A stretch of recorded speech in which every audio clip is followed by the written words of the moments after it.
ರಾಜ್ಯದಲ್ಲಿ ಪ್ರಾಣಿಗಳಿಗೂ ಗ್ಯಾಸ್ ಸಮಸ್ಯೆ ತಟ್ಟಿದೆ ನೋಡಿ. LPG ಸಿಗದೆ ಪ್ರಾಣಿಗಳಿಗೂ ಆಹಾರದ ತೊಂದರೆ ಉಂಟಾಗಿದೆ. ಪ್ರಾಣಿಗಳಿಗೆ ಆಹಾರ ಬೇಯಿಸುವುದಕ್ಕೂ ಕೂಡ ಹರಸಾಹಸ ಪಡ್ತಾ ಇದ್ದಾರೆ ಪಾಪ ಸಿಬ್ಬಂದಿ.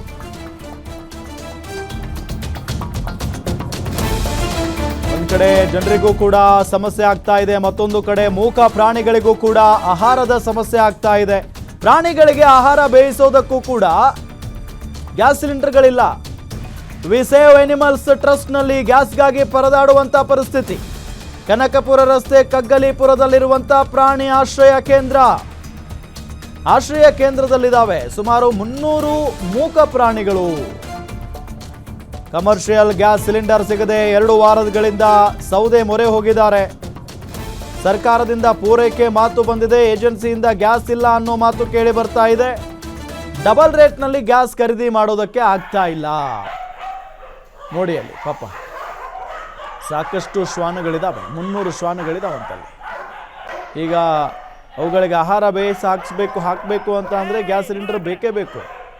ಈಗ ಏನು ಮಾಡಿದ್ದಾರೆ ಪಾಪ ಅಲ್ಲಿನ ಸಿಬ್ಬಂದಿಗಳು, ಸೌದೆ ಒಲೆ ಮೊರೆ ಹೋಗಿದ್ದಾರೆ. ನೋಡಿದರೆ ಈಗ ಇದೇ ರೀತಿಯ ಕಂಟಿನ್ಯೂ ಆದರೆ ಭಾಳ ಕಷ್ಟ ಆಗುತ್ತೆ ಅನ್ನೋದು ಅಲ್ಲಿನ ಸಿಬ್ಬಂದಿಗಳ ಮಾತು. ವಿ ಸೇವ್ ಅನಿಮಲ್ಸ್ ಟ್ರಸ್ಟ್ನಲ್ಲಿ ಗ್ಯಾಸ್ಗಾಗಿ ಪರದಾಡ್ತಾ ಇರುವಂಥದ್ದಿದು. ಕನಕಪುರ ರಸ್ತೆ ಕಗ್ಗಲೀಪುರದಲ್ಲಿರುವಂಥ ಪ್ರಾಣಿ ಆಶ್ರಯ ಕೇಂದ್ರ ನಿಮಗೆ ದೃಶ್ಯದಲ್ಲಿ ನಾವು ತೋರಿಸ್ತಾ ಇದ್ದೀವಿ.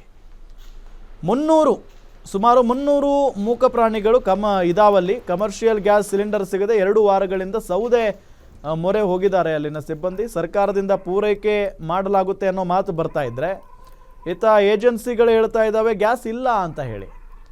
ಹಾಗಾಗಿ ಸರ್ಕಾರ ಇದ್ರ ಬಗ್ಗೆ ಏನು ಮಾತಾಡುತ್ತೆ ಅನ್ನೋ ಒಂದು ಪ್ರಶ್ನೆ ಅಂತೂ ಇದ್ದೇ ಇದೆ. ಡಬಲ್ ರೇಟ್ನಲ್ಲಿ ಗ್ಯಾಸ್ ಖರೀದಿ ಮಾಡೋದಕ್ಕೆ ಆಗ್ತಾ ಇಲ್ಲ. ಕಾಳಸಂತೆಯಲ್ಲಿ ನೋಡಿದರೆ ಡಬಲ್ ರೇಟ್ ಅಂತ ಹೇಳ್ತಾ ಇದ್ದಾರೆ.